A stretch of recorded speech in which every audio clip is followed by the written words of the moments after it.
A hot air balloon allows you to travel using a hot air balloon. They'll heat the air up, and as the air heats up, it rises. So if you heat the air up enough, it expands. And it's displacing a certain amount of air because it occupies, well, space. So if you take the mass of the hot air plus the mass of the balloon and the mass of all the contents in the balloon, if that's greater than the mass of the ambient air that it displaces, then it's buoyant. So you can keep heating it up. It'll rise, well, up to a certain limit. There's a buoyancy limit. If you want to come back down, then you can open up vents in the top of the balloon. It allows hot air to escape. And you're kind of at the mercy of the wind currents, but you have some control. You've got control over the height.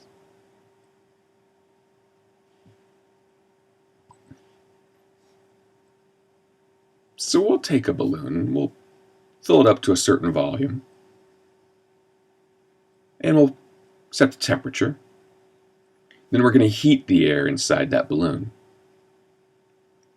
It's going to come to a new temperature, and we're going to figure out the new volume. Well, let's parse the problem. Temperature's changing. Volume is changing. We're told that it's air, but we're not told how much air. So the lack of information about how much air we have, combined with the changing conditions for volume and temperature, suggest something like this. This is the combined gas law. So let's get the information out. So I'm going to set my starting conditions to be the 3,500 milliliters. So we have starting volume, final volume. And then for the temperature, I got to make sure and put the right temperature with the right volume. So initial temperature is 23, final temperature is 46. And you should have that stuck in your head that you have to have Kelvin. So the offset between Celsius and Kelvin is 273.15. I'll add it to both of them. From a significant figure point of view, if all you were doing was converting the temperature to Kelvin, then you'd stop at this. But since we're not done with the calculation, you can keep the 0.15 on the end, 296.15, 319.15. Do remember, however, that from a significant figure point of view, the Kelvin temperatures only have 3 significant figures, even if you choose to keep the 0.15 on the end of it. And pressures.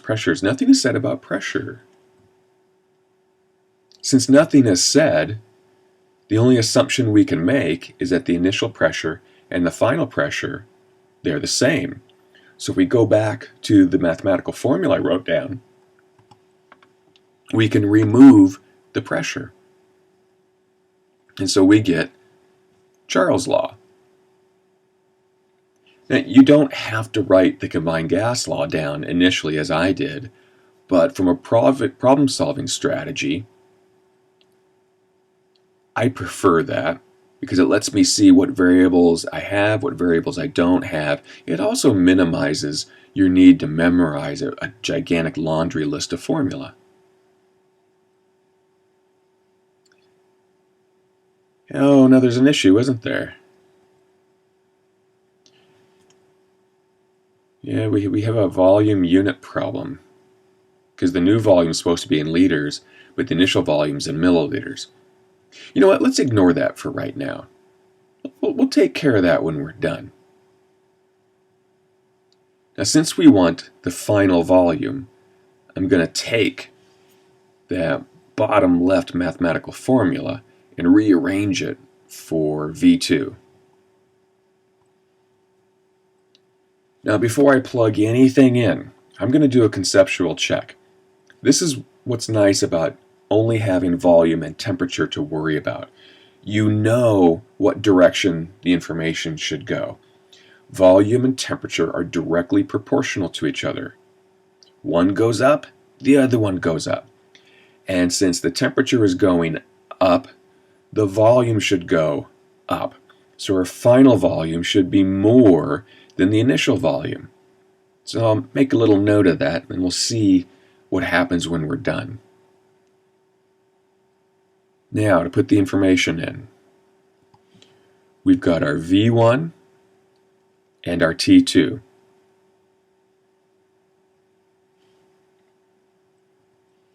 We have our T1.